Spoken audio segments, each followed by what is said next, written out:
You're listening to TrawlCast.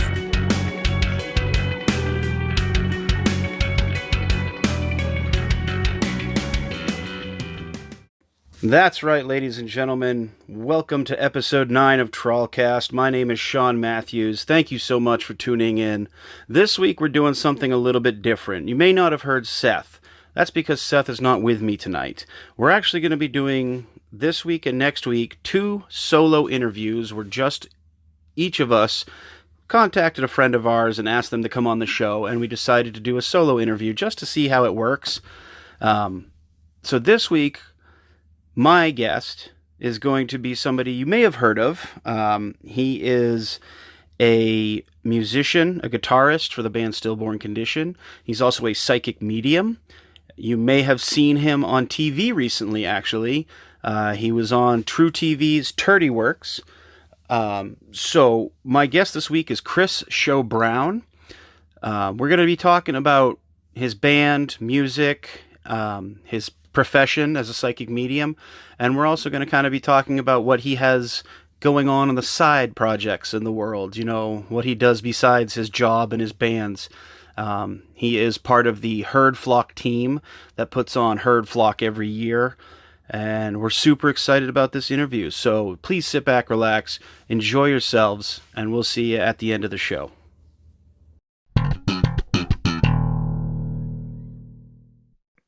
All right, Show. Thanks so much for coming on today, and welcome to TrawlCast. How you doing, man? I'm doing great, dude. Thank you so much for having me. It's definitely a pleasure to be on here. That's fantastic, and thank you so much again for coming on. So let's just get right into this. Sure. You are one of the founding members of Stillborn Condition. Tell us a little bit about how the band started and how your current lineup formed. Sure. We've actually been a band now for, I think about 5 or 6 years. Our kind of progression has definitely been an interesting one. But we started off as a 3-piece. Actually, in our first show as a 3-piece was with one of your other bands, Devil's Night Out and Loki. Yep. December 18th of 2015. So in that show, we were a 3-piece. It was myself, Nick Morin, who is our singer, and our drummer at the time was Matt Glidden. We kept cruising with that. Actually, no, the second show we played, we had got Al Pike. We found him through Craigslist. So like the joke was he was either going to kill us or it was going to work out. Right. Yeah. And I'm happy to say the Craigslist musicians tend to be a little bit of a gamble, and you never know exactly what you're going to get.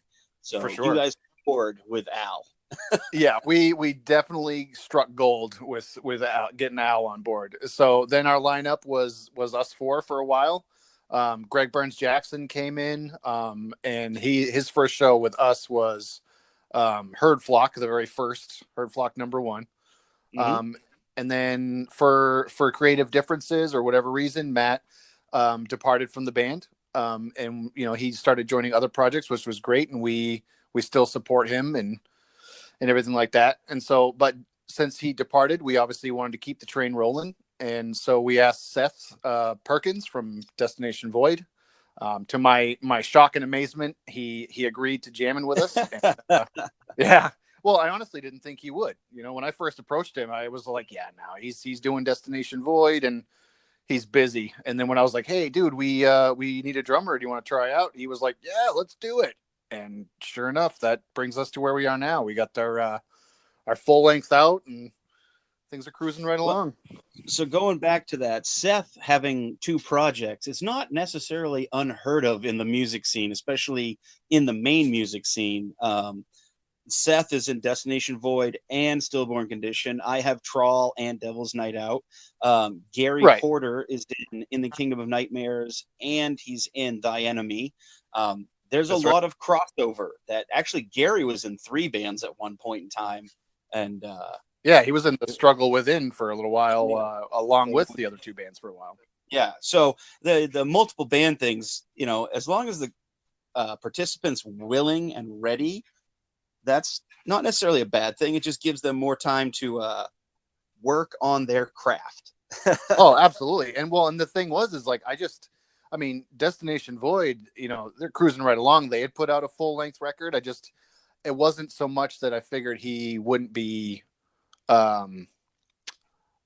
wouldn't want to, but he wouldn't be able to, because like they were Right. putting in a lot of serious work, especially when the time that Seth had joined the band. So I was like, maybe, I don't know. I'm hoping he's not a one band guy, but Hey, you but yeah, I never mean, I know. You asked got him. to ask sometimes. Yeah. Um, Yeah. so going back to your comment about the full length, you guys just put out God Eater this year. It Yep. was March 21st, I believe. That sounds about right. Yeah. Yeah. So tell us a little bit about the process. Like, did you guys have any major issues recording, or was it all pretty smooth sailing? Who did you go to record and mix and master and all that stuff? Yep. So we went through Evan Sammons, and he is also the drummer for Last Chance to Reason. He's a brilliant just sound engineer, producer, just and to further that, like, our process for recording the album was pretty awesome. I mean, I know there are times, and I've heard stories from people that have had frustrating moments or things like that, and I definitely Right. consider it very, very lucky to have this whole transition, where it has been long. Sure, like it took us about 3 years or so to completely record the record.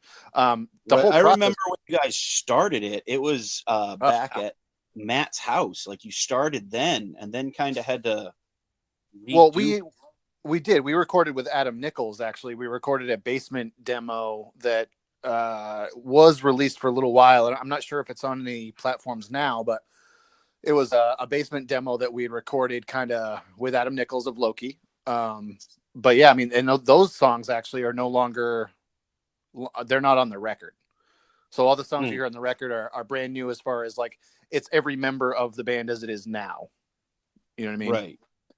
Right. But yeah, I mean, it was a smooth process. It was fun. I had a great time. Evan, like I said, he's a brilliant guy. He's one of the people that, like, you'll be recording a riff and you'll be playing it, and like you would have played it for, like, the whole time that you wrote the song or whatever. And then he'd be like, I'm kind of hearing, like, what would you think if you tried it like this?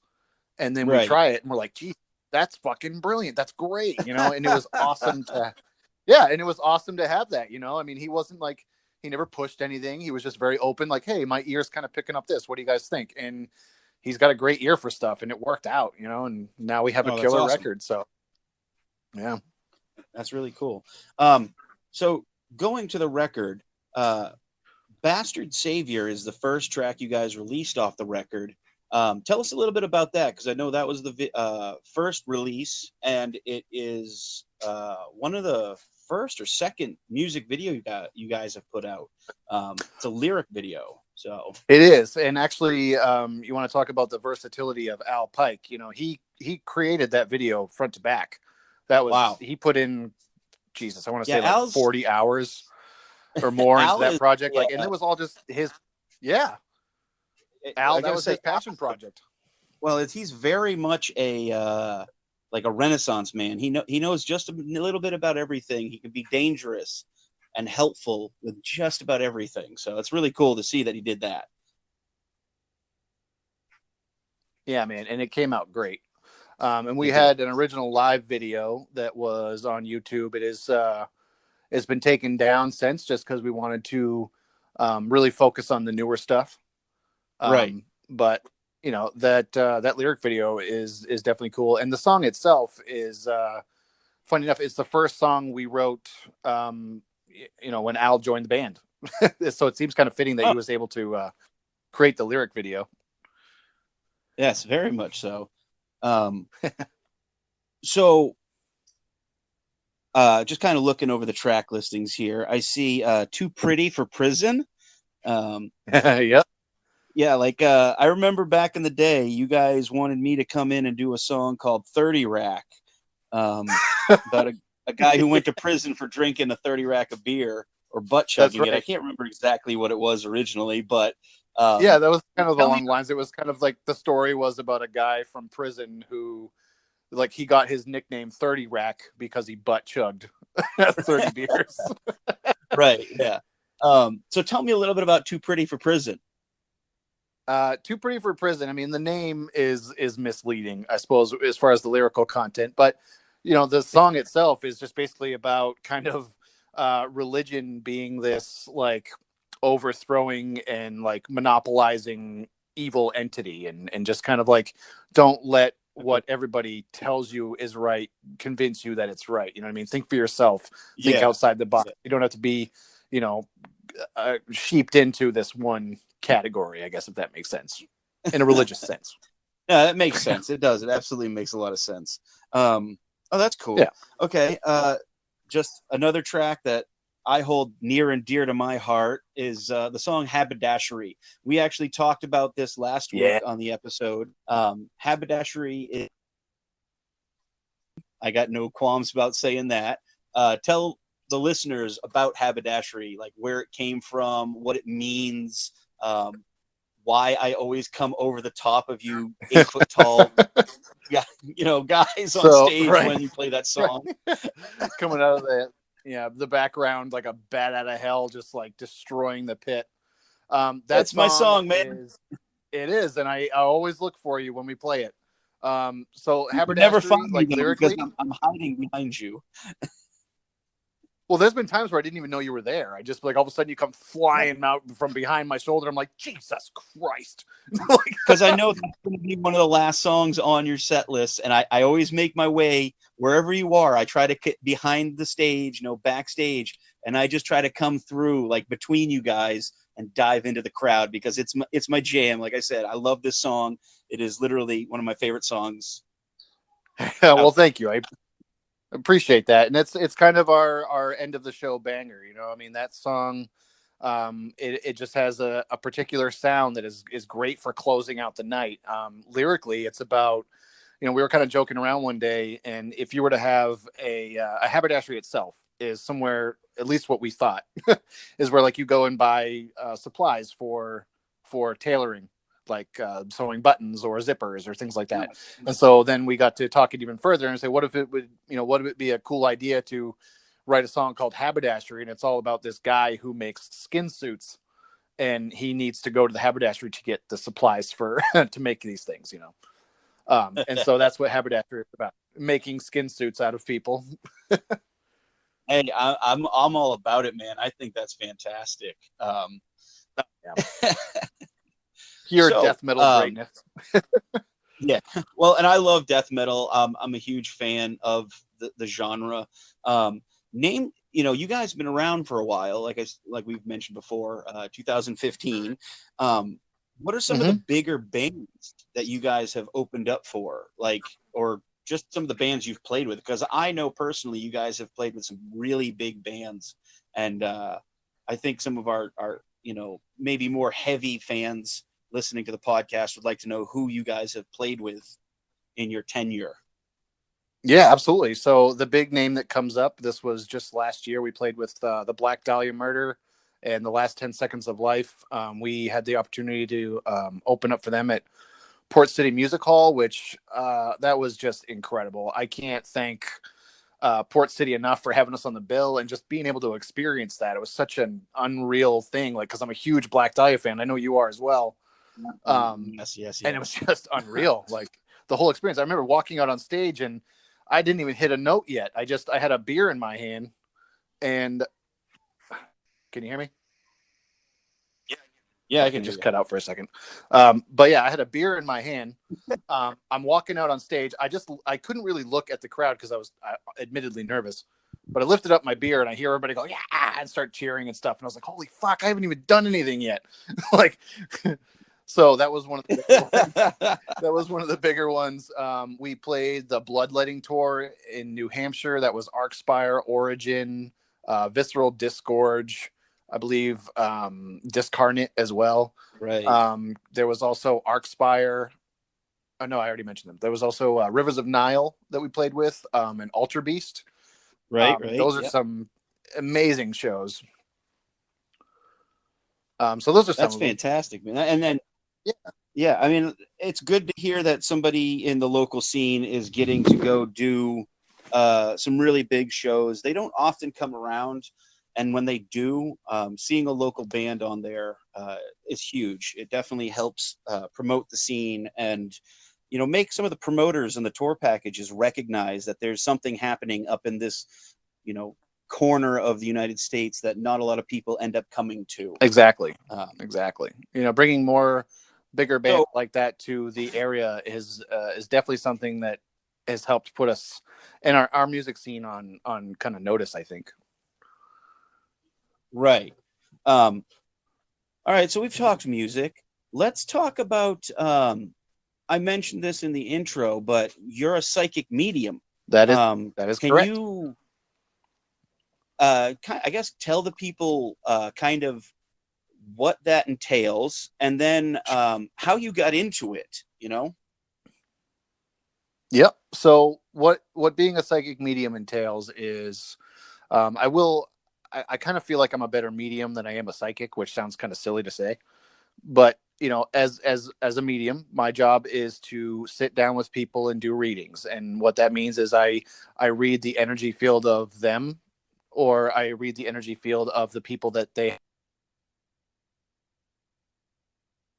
want to call it. My goal is to just show and prove that through evidence that your loved ones are still okay, they're still around, they still see things that that you're doing in your life. You know, my goal is for it to be a healing experience and for it to be something that's cathartic. You know, gives people hope. Right. That's my main goal with it, and so that's kind of what I do as a psychic medium. Is like I said, I sit down with people, I connect them with loved ones who have passed to spirit. I also can look into their energy and kind of help them navigate some inner issues that might be going on, you know, and help them work their that process. You know, it's all a very healing thing. So, yeah. Now, how did you get into the psychic medium realm of work? Like, what kind of spurred you to get there? And you know, what? Yeah, what? Yeah. Well, yeah, I guess, I mean, like, it is very odd, you know. I mean, it's not every day that someone's like, "Oh, what do you do for work?" And you're like, "Oh, I'm a psychic medium." But the way I got into it was through. Yeah. I mean, there's not a lot of people on LinkedIn or Indeed.com that are like, "Hey, looking for psychic mediums to work a 9 to 5 shift on Thursdays and Fridays." Well, exactly. So like, so the way I got into it was through paranormal investigation. I used to live in a haunted house for a very long time, and I always used to, like, because of that experience, I used to say I could feel the energy of ghosts. That's how I used to word it, you know. And so with that, I found an opportunity to become a paranormal investigator. I went to a certain location, and I was in the attic of this building. And remind you, I had shut kind of any sort of thoughts of psychic work or feeling spirit. I'd shut that away a long time ago before doing this. So I was just kind of getting back into it. Right. And I'm in the attic of a very reportedly haunted place. And I started getting kind of like information that I didn't feel was from me. You know, it wasn't my imagination. I was just getting, I don't know, it's hard to describe, just information that wasn't from myself. And so I was like, okay, well, and I'll tell you what I felt. I felt like there was a young boy's energy, like a small, like a maybe 5 or 6 year old kid. And he was trying to play hide and seek with me. Right. You know, yeah, wow. is wild. And I'm thinking, okay, well, I'm in the attic of a very haunted place. This has to be my imagination. Like I said, I'd kind of repressed it for a little while just because I wasn't around people that encouraged it. And so I went home and I YouTubed the same location that we went to. And they had a medium on their team as well. And sure enough, they're in the attic, and the medium on the team on YouTube that I'm watching goes, "There's a young man here, a young spirit. He's, you know, maybe around, you know, 6 or 7, and she's trying to play games with me." And I'm telling you, like, I almost shit my pants. Because I'm like, no fucking way. I'm like, I felt that too. And then that kicked it off, man. I started studying, I started learning. I literally spent, you know, I've been doing this now professionally for 3 years. And so during that entire time and before then, learning and developing, I literally spend no less than 4 hours a day just studying and practicing, no less too. Like, I wasn't just studying and learning. I was doing the work. Like, I was doing free readings for people through Facebook groups because I was too terrified to do it in person at that time. Slowly started to do one-on-ones with people. And now, I've done bigger events that I've put on myself. I've worked through spiritualist churches that invite me to come along and do mediumship there. I work independently. I have my own kind of like, psychic medium Christopher business that is literally my full-time job. Right. And it's been a hell of a journey. So This is Ian from Division North, and you're tuned in to Good Cop, Bad Cop on TrawlCast.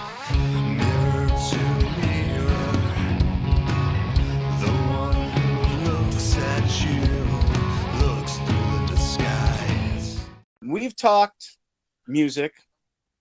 We've talked your career. yeah, Let's go back to the music. You are part of the Herd Flock team, kind of the background team there. absolutely. That is putting together Herd Flock. Now, describe to our listeners who may not know what Herd Flock is, what it's doing with the music scene, and like what you're doing to, make it bigger, better, faster, crazier this year. Absolutely. So, you have been a part of Herd Flock since day one, just like I have. Both our bands have played Yep. from the start. The first couple of years, I was just a performer, and I only showed up to play, and which was great. And now, like you said, I'm a part of the team that kind of helps put it all together. I am one of 7, and our kind of what Herd Flock is a 3-day music festival that's got camping. It's got a huge bonfire Saturday and Friday and Saturday nights. 30 bands throughout the weekend. Food trucks, vendors, and it's in Richmond, Maine. It's kind of like, I don't know, I might be dating myself here, but for anybody who's ever heard of behind the barn parties, there's these, Yeah. so it's kind of like that. So, and for one thing Damn. too, like what it's doing for the music community, I feel like it's bridging the gap between rock and metal bands, because that's kind of what we focus on, like all forms of heavier, related music. So I think it's, Well, and there have been some bands that were not as heavy. There Right. have been some, like, Sunset Creatures was a band. I can't even say. Right. They're Yeah. I wouldn't consider them really heavy at all, but they definitely were on there. No. But yeah, I mean, it's bringing the community together through the power of music. The greatest thing about the event is it's Right. all charity. All the proceeds and all the money goes to the Richmond Music Fund, and it goes to the Richmond Library, which we're incredibly happy to be able to do that. I mean, last year, I think we donated like $800 a piece to each organization, and the Richmond School Music And Program got like, I mean, 8 new, That's just fantastic. yeah, they got like 8 new instruments, and these kids are going to be the ones that are going to grow up and be the performers at Herd Flock, So They're the future. Exactly. yeah, and exactly. And so like we are helping these kids find the passion that we found when we were their age, which is Right. And that's a huge thing, because a lot of kids nowadays, they're stuck on computers, they're stuck on video games. Like, they don't want to go out and do, stuff we did as kids, like go camping or go bike riding, or, they don't have that opportunity, because everything's kind of, at this point in time, like live. Like, you can get anything almost immediately. Yeah. Which kind of stinks, but at the same time, it happens. for sure. But and I think by doing things like that, getting them real instruments, putting real things in their hands that they can touch and feel and just experience, I think those are the things that are gonna probably, hopefully, ideally, break them from wanting to be stuck on a video game. Instead of maybe being stuck on a video game, they're stuck on a guitar, or they're stuck on some drums. Like Right. Yeah. Now, what do you have in store for this year's Herd Flock? Because this is Herd Flock 5. This is Blood, Sweat, and Beers. That's right. So yeah, this one's Herd Flock 5, Blood, Sweat, and Beers, and it's literally like, that is what we've all put into it. We've just definitely poured everything into this, and of course we got to have some beers. But ways that we're making this one bigger. One, we have Green Jello, who was formerly Green Jelly, but like a big band from the 90s that had the Three Little Pigs song there, and that I cannot wait for. That's going to be awesome. That's they're fantastic. headlining Man. Saturday night. That's going to be fun as hell. And just we're constantly trying to figure out ways to make the event run smoother, and get the grounds cleaned up. The grounds are on Peter Lilly's property, who is he's one of the team members, and we definitely give him props and a shout out for letting us have this place. Absolutely. You got to give him all the love you can, because I know that project for him alone is a couple months in the making, because he does go out there before you all get there and starts cleaning out stuff and moving stuff around. Exactly. And kind of pre-setting up some things in the woods that not everyone knows about. And then all of a sudden, Pete comes out with fried chicken and you have no idea where he came from, and it's fresh. I mean, literally out of oil fresh. And he's like, oh, yeah, I set up a fryolator over here in the woods. No one knows about it. It's like, what the He's hell? like MacGyvering things Fried all chicken, throughout all right. the woods. Like, He is, man. It's ridiculous. Awesome. But I do have to say, this year I think is going to be fantastic. I know Stillborn Condition is actually going to be headlining Friday night. This is our first And headlining spot on Herd Flock. I'm incredibly grateful for that as well. Super awesome. Yeah, that's awesome. I know Saturday we'll have some fun stuff because of Green Jello. I think it's Jello. Them. Now. Yeah, them. Yeah, those guys. I always get it confused, but I think they're now it's headlining. Green I Jell-O. know. I think that's what they're officially going in. Yeah. Okay. But both of your bands will be there way. on Saturday night, which is going to be fucking actually awesome. Yes. Devil's Night Out will be playing right near the GJ. The DJ. That's nice. Yeah. The GJ. We'll be playing there, and then also Trawl will be playing somewhere on Saturday as well. And I have to actually say, this will be our first show with our new guitarist, who we're not announcing just yet. Still, kind of, we're getting there. We're getting close, but we are excited to be part of Herd Flock 5. I know our new guitarist he has a band that's going to be playing, I believe, on Saturday as well. So there's some double duty happening quite a bit on a Saturday. And see, now people are going to have to try to figure out, because I know Stage 5 is actually helping book and promote this whole shindig. John Wagner. And he's doing a brilliant job. I mean, that guy, he did last year, man. He really did last year. That's why we got him on there, because Stage 5, and John Wags, he has a knack for marketing. He has a knack for finding bands that fit well together, even if it seems weird, like even if they're in a different genre necessarily. John will put together a bill, and it's like, fuck, that works. So he's doing an amazing job, and he's and he works his ass off. Sure does. So you got to give him all the prop and love. I mean, literally blood, sweat, and beers, dude. Like, that's why we blood, sweat. That's why we got beers. the name. Like, it just was too perfect to not call it that. Exactly. So that's awesome. Like, I'm super excited. And that's happening in September now. It was in August. It got pushed back to like mid-September. I want to say the 17th, 18th, 19th. Yep. I don't have it on my notes. Yeah, and that does sound about right. Just because we figured, with everything going on right now in the current kind of status of the world, the way the brackets kind of go down, it seems like we'll be in a good spot to be able to still have Herd Flock this year, which is awesome. I'm definitely hopeful that we'll still be able to have the event. I know almost everything around us has been shut down. We're definitely taking precautions. Like, if need be, we're going to do it. We don't want to do anything that's going to compromise the potential future of Herd Flocks going forward. You know what I mean? So. Right. Yeah. You want to keep it going and keep it safe and keep everyone there safe. Exactly.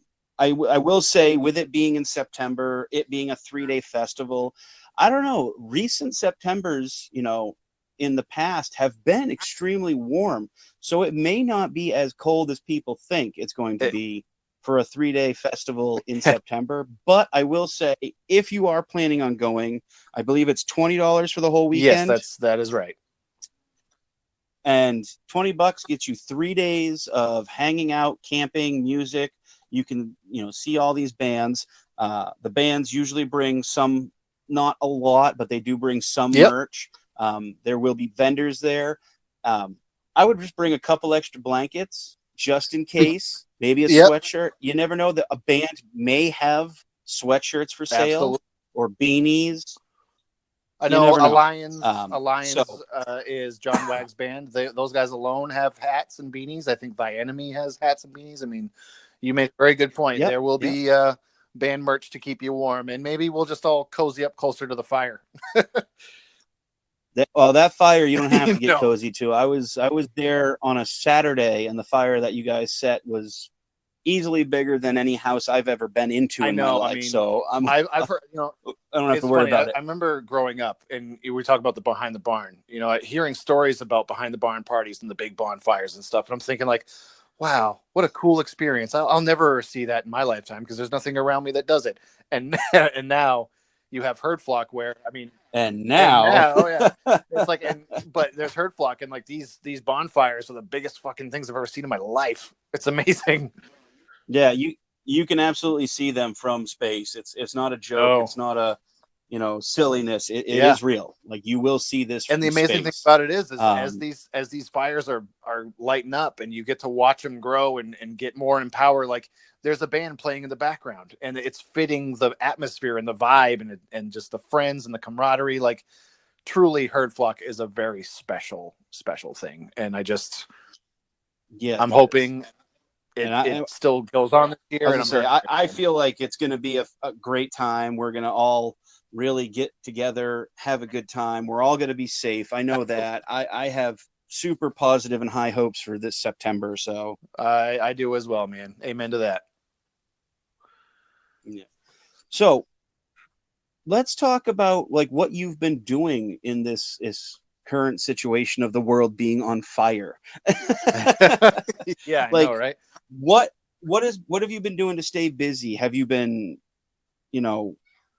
practicing your guitar more? Have you been working on like home projects, learning a new skill? Like what have you been up to? So, as you know, I started my own podcast, which is called I Fucking Knew It. You can find that on Spotify and Anchor as well. So I've been doing the podcast thing. I've definitely been playing a lot of my guitar. I just recently got a new one, a Schecter 7-string. It's a monster. This thing is the most beautiful instrument I've ever played in my life. Like I was just, it's going to be sad to see my Washburn kind of take a back seat, but I'm ready. It's time. That guitar is tired. I don't know though. You could take that Washburn and put it in a nice shadow box and put it up on the wall. It might be, a nice memento you can pass down or Absolutely. something. And that's a great idea to actually like put it up and like I could look at it and be like, damn, like think of all the memories that I've had with that. So recently, you were actually on TV. It's not a lot of people can say that they've been on TV. You were actually on truTV for the show Tirdy Works. Tell us about that. So yeah, I was on episode 2, or I am on episode 2 of Tirdy Works. That whole thing was I did a reading for Mary Winchenbach. She is the creator or co-creator of Tirdy Works, who is a company that literally makes jewelry and kind of other funny things. Like they have pencils with like poo on the erasers, and she calls them the number 2 pencil. Right. So the moose poop. It's all moose poop. And she's branching off into alpaca and goat and stuff, but still their producers came into the shop that I was at. I recently just put up a post actually that said I'm no longer there, but it is Sonny's Rock Shop in Augusta. I was there for a year. Very much value my time there, but they came in because Mary is local to the area, Augusta area. And they just said, hey, we are filming this show and we would like her to come in and see a medium. Would you be up to doing that? And I kind of was like, holy shit, like, sure. And when the day came, I was terrified, all the cameras and the whole production thing. But it was great because, I was talking to one of the producers and they were like, listen, this show is comedic. Yes. But we want you to like be genuine. Like, don't, Don't try to dress it up for the cameras. Just do Don't right. play it up. Just do Yeah. you. And literally, so I sat down with Mary and I did like a 15 or 20-minute reading for her, I believe. And it was like the cameras weren't there. It was just I was me and her, and she had relatives come through, and it was great. It was an awesome experience, and I got to be on TV as a booster to it. Yeah, well, you are a legend of Somerville. I remember I've watched the episode a couple times. My family is very much enthralled by Tirdy Works. It's a fantastic show. Awesome. It is a great show. It's funny. I know they try to not be over the top, but it definitely feels like they're making us Mainers out to be a little more crazy than we are. But then I realize, no, they're right on the train tracks with that too. And the thing is, Mary is such a sweetheart. Like I know her through my fiance Kayla's mom. They've known each other for a long time. She's actually in the show as well. She's the woman who runs the alpaca farm with the tie-dye shirt. That's Kayla. That's Kayla's mom. So, like, because of that, we have some goats at the house, and we brought over some herds for her recently. And she's such a sweetheart. She's such an awesome lady. Like, and she's funny as hell and down to earth. And she'd be the first one to say, like, all this is nuts. Like, this TV stuff is crazy, and it is. But I'm so incredibly grateful, and that's great. Yeah, and it was a great experience, and hopefully this opens up more opportunities for me. I can imagine, man. I can imagine how great it was. And if you do want to see that, ladies and gentlemen, all you got to do is go to truTV, look for their on-demand channel, and look for Tirdy Works, episode 2. I know episode 1 and 2 are both on demand at the moment, but you can watch episode 2 and see this fine young gentleman on there. It's a funny show, so if you get a chance, check it out. Absolutely. It's on Tuesdays at 10 o'clock after Impractical Jokers. So right on truTV. Which is a great, that Impractical Jokers is one of my favorite TV shows, and you're kind of like right after it. So you got a pretty prime slot for some decent viewing. So Absolutely. That's great. Thank you, man. Thank you. So, yeah.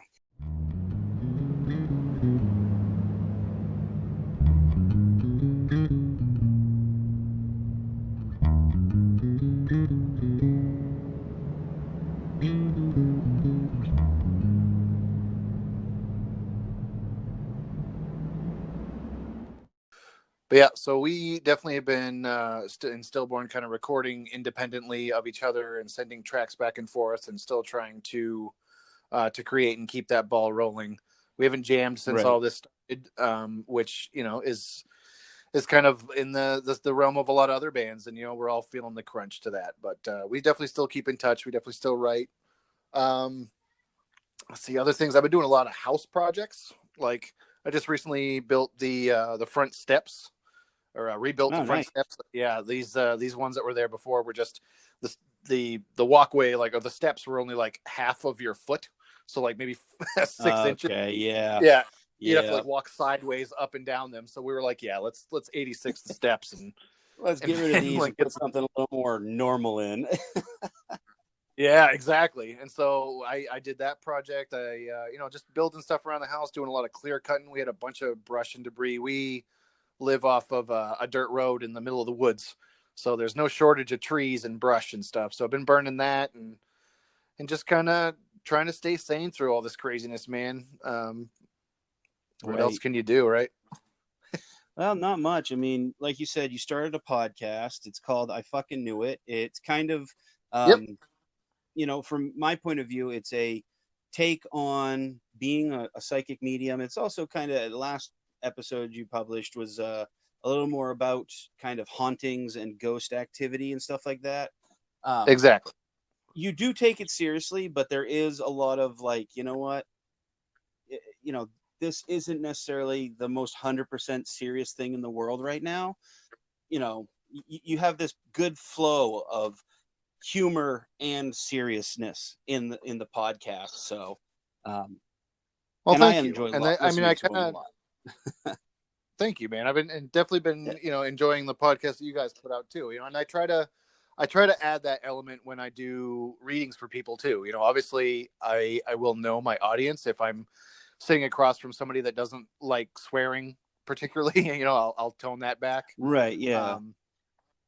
But or some of the comedic stuff, some people are more willing to hear kind of funnier things, and some people want just straight to business. And so I kind of fit my work to that, and I kind of I mean, it's just me as a person. I'm a goofball. I fucking cuss a lot, and I want to be as real and authentic in my work, whether it's a podcast or other. So and they're all real experiences, sure. Yeah, and they're all real experiences. Those ghost stories were all things that definitely happened. You asked Nick. I talked about a haunted house I lived in. Nick lived in that house with me. He'll fucking tell you. Right. Well, at some point, I'm gonna get him and I are gonna sit down and talk too. I'm actually going to at some point. This is kind of going to be an ongoing special type situation where once in a while Seth and I are going to split up and do our own interviews with people. I'm hoping at some point. What's that? I'm sorry. That's okay. I'm just hoping at some point to be able to actually sit down with. For me, being a vocalist, I'm really interested in talking to some of the other vocalists that are out there and kind of have like a roundtable discussion with everybody, just kind of talking about like how they come up with music and stuff, or lyrics and stuff like that, and how they found their thing. So, this will be a new kind of thing that we have once in a while going onward.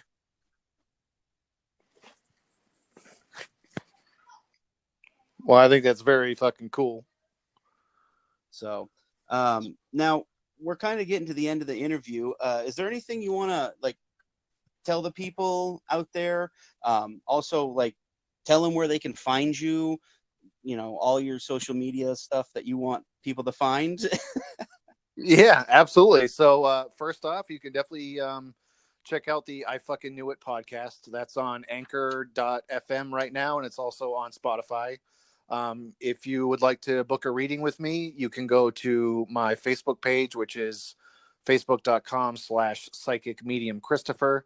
You can also hit up my personal page, Christopher J. Brown, right on Facebook. I think that about covers where you can find me. I also have a website, psychicmediumchristopher.com. I will admit I don't use that one as much, but it's definitely some place that you can find me at. Message me, whatever you want. I don't know. Well, you can't forget facebook.com/Stillborn Condition. Oh, Jesus Christ. Yeah. Fucking. Yeah. That would be a hard one to forget, man.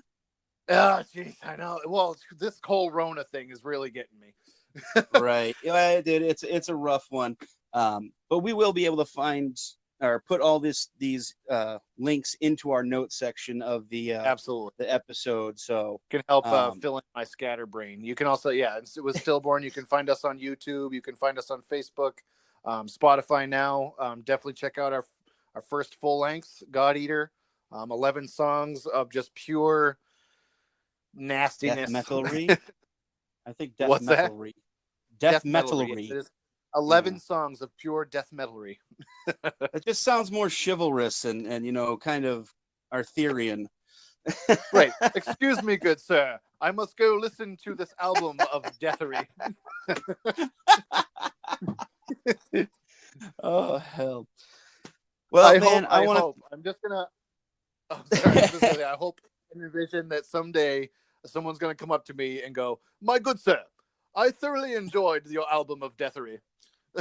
Death metalry. Death metalry. Well, I'm sure somebody will. Well, Chris, I really want to thank you again, brother, for coming on and talking with us. I'm sure people are going to enjoy this episode as much as I've done it. Actually, I'll be honest with people. This is the second time we've recorded this episode. My goddamn microphone shit out last time, and it's acting funny again, but we're getting through this episode. That's right. We're getting it done. We're making it happen. Yeah, round 2 here. But again, thank you so much, brother. I hope you have a great time writing and doing all your house projects right now. I can't wait to see you. give my love to the missus and your daughter. Yeah, I absolutely man, love will, you. man. I love you too, brother. It's been an absolute pleasure being on here. And you know, I love the show. TrawlCast is awesome. Both you and Seth are doing a killer thing. So thank you again. Thank you so much, man. Thank you. So this is Matt Heath. I hope you enjoyed this episode of the TrawlCast. You can catch my boys Seth and Sean on a regular weekly basis when they can put these up. And don't forget, once this whole plague is over and we're all back out playing shows and doing things and not taking things for granted, just remember to support local and just be excellent to each other. Thank you guys so much for tuning into TrawlCast. If you like what you hear, we are available on Anchor, Apple Podcasts, Breaker, Google Podcasts, Outcast, Pocket Casts, Radio Public, Spotify, and many, many other places. So hit that subscribe button. As soon as a new episode drops, it will be there ready and waiting for you the second it hits. We're also available on YouTube. All you have to do is search TrawlCast. Once you find it, hit that subscribe button there too. We're close to that 100 subscription mark, so please, please, please help us out, ladies and gentlemen. We really appreciate it. If you're able to, rate and review us. Give us 5 stars. Do a little write-up and tell people what you think about the show, what you like, what you don't like. We don't mind. We're not afraid of it. We would love to see what you guys have to say. If you'd like to send us a voice message through the Anchor app, all you have to do is go to anchor.fm/TrawlCast, and there's a little bubble with a plus sign in it. Click that, and it'll send off a voice message to the podcast. We'll be able to play it on air and put it in so that you could hear yourself on the podcast. If you have a question, comment, show suggestion, or want to send the listener-submitted segue kind of in a different fashion, like email, cast a line to us at trawlband@gmail.com. We'd love to have some more show suggestions, some questions. If you guys got some comments or you want to know more about a specific topic, hit us up there. For more information about Trawl and all things Trawl related, all you have to do is go to www.trawlband.com. That's our website. We post up everything there. It will link you to our YouTube, Facebook, Instagram, all that fun stuff. So go there. Again, thank you tonight for our guest, Chris. Had a blast talking with him. This was the second time we had to record because the first time something went crazy and my audio sounded like a really bad distorted guitar. So we had to redo the whole thing a second time. So thank you again, Chris, so much for coming on and doing this a second time. My name's Sean Matthews. Next week, Seth will have an interview with Kevin from Drivetrain, and we're super excited to hear what they have to say and what they have to talk about. So until next time, this has been TrawlCast, and we will see you guys next week. Take care.